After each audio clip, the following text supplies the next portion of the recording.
చిన్నప్పుడు మనం నాన్నకి తోకలా తయారవుతాం, నాన్నకి ఒక హచ్చిడాగ్ అవుతాం.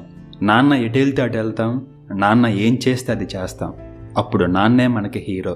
కొన్నాళ్ళకి మనం పెరిగి పెద్దయిన తర్వాత ఈ తోక కూర్చోడానికి అడ్డొస్తుందని నాన్న, ఈ తోక మరీ చాదస్తంగా ఉందని కొడుకు, ఇలా ఇద్దరు చెరోవైపు నుంచి కట్ చేస్తారు. దాంతో తండ్రికి కొడుక్కి దూరం పెరిగిపోతూ ఉంటుంది. మేబీ ఈ దూరం తండ్రి చనిపోయే వరకు ఉంటుందేమో. అసలు తండ్రి కొడుక్కే ఎందుకు పడతో? తండ్రి కూతురికి తల్లి కొడుక్కి పడొచ్చుగా.